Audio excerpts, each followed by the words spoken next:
Hai, selamat datang di video saya. Saya Mary Agustina dan hari ini kita akan membahas tentang teori normatif media dan juga posisi media massa di Indonesia dari perspektif teori normatif media ini. Nah, serta ada pertanyaan seperti apakah media di Indonesia ini masih menjalankan peran normatifnya dalam demokrasi. Pertama-tama, sebelum kita masuk lebih lanjut, kita bahas dulu apa sih sebenarnya teori normatif media ini. Nah, teori ini menjelaskan bagaimana seharusnya media itu beroperasi dan juga berperan di masyarakat, sesuai dengan prinsip-prinsip yang telah disepakati, yaitu dari secara sosial, budaya, dan juga politik. Teori ini tuh berbeda dari teori komunikasi massa yang lainnya, karena tidak hanya berfokus pada bagaimana media tersebut berfungsi, tapi juga pada bagaimana seharusnya media itu berperilaku untuk mendukung masyarakat atau pro masyarakat. Nah, ada beberapa model dalam teori normatif ini, dan pada video ini kita hanya akan membahas 4 teori. Yang pertama adalah teori otoritarian. Nah, dalam teori ini media itu dianggap sebagai alat pemerintah. Nah, fungsi media ini dia itu bisa untuk menyampaikan informasi yang mendukung kekuasaan dan juga stabilitas negara. Nah, seringkali media dalam konteks ini tuh digunakan untuk menipu publik atau untuk menyebarkan propaganda. Contohnya nih, selama masa Orde Baru, media itu sangat dikontrol ketat sama pemerintah. Dan juga banyak media itu yang disensor hanya untuk menjaga kestabilan atau stabilitas negara. Media itu hanya bisa menyiarkan informasi yang sesuai atau mendukung pemerintah gitu. Nah, yang kedua adalah teori libertarian. Nah, teori ini itu tuh berlawanan atau oposisi dengan teori pertama atau teori otoritarian tadi. Nah, teori ini menekankan bahwa kebebasan pers dalam perspektif ini media tuh bisa bebas dari intervensi pemerintah dan juga dapat berjalan secara independen. Tugas media di konteks ini itu bisa menyampaikan kebenaran kepada publik dan juga memberikan suara kepada masyarakat dalam artian dia pro masyarakat. Contohnya itu adalah munculnya banyak media online yang independen setelah era reformasi 1998 yang bisa memberikan suara kepada masyarakat dan juga melaporkan berbagai isu tanpa takut mendapat intervensi dari pemerintah.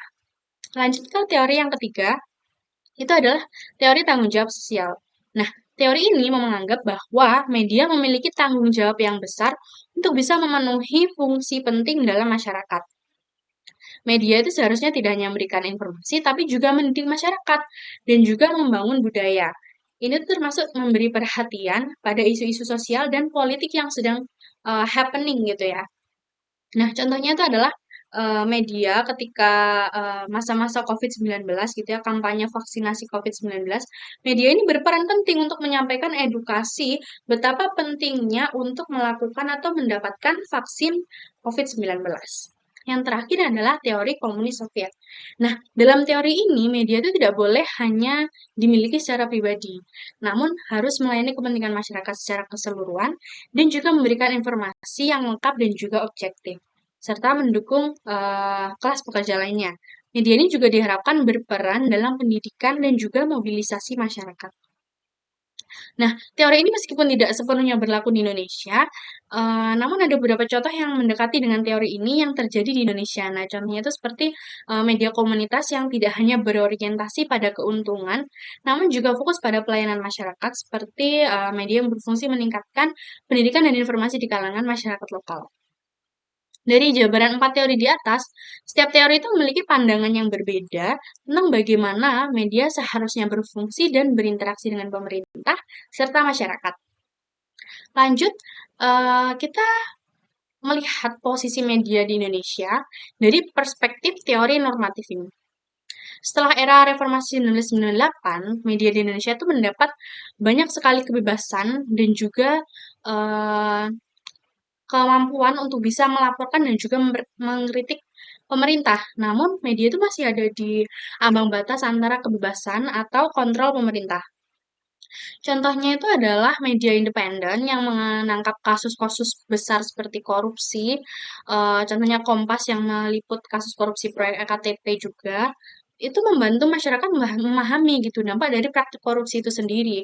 Namun kita juga dapat melihat beberapa media besar itu tuh masih terpengaruh atau masih membawa kepentingan politik yang dapat mengganggu keindependennya. Misal nih beberapa media dia memiliki yang dimiliki oleh konglomerat, dia itu memiliki kepentingan politik tertentu dan seringkali mengabaikan isu-isu kritis yang tidak sejalan dengan agenda politiknya atau agenda dari si pemiliknya itu tadi. Ini tuh menimbulkan dilema bagi media di mana mereka harus menyimbangkan antara tanggung jawab sosial dan juga kebebasan berpendapat. Nah, dengan adanya undang-undang yang mengatur isi pemberitaan, media itu dituntut untuk bertanggung jawab atas informasi yang mereka sebarluaskan.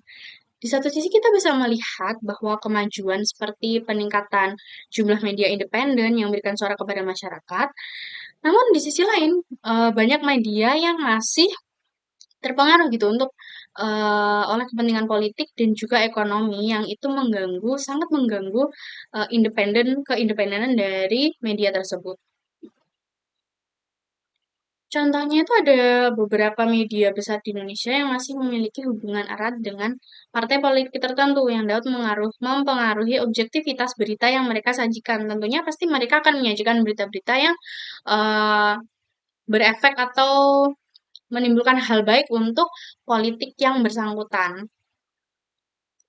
Jadi, media tersebut harus menyimbangkan antara tanggung jawab sosial mereka sebagai media atau eee, tanggung jawab mereka sebagai hal yang erat dengan partai politik tersebut. Kemudian kita masuk ke pertanyaan yang apakah media massa di Indonesia itu masih melakukan peran normatifnya dalam demokrasi? Jawabannya bisa dikatakan iya, tapi masih banyak catatan. Banyak media yang tetap berkomitmen untuk menjadi pengawas independen, seperti Tempo yang juga banyak melaporkan kasus-kasus besar dan juga kasus-kasus pelanggaran HAM yang dia itu dilakukan oleh pihak berwenang. Nah, Tempo ini juga saat ini dia lagi gencar-gencarnya untuk menyebarluaskan informasi kepada masyarakat tentang pemerintahan. Jadi Tempo ini sekarang lagi gencar-gencarnya menguliti apa hal-hal yang terjadi di dalam pemerintahan, kemudian disebarluaskan kepada masyarakat.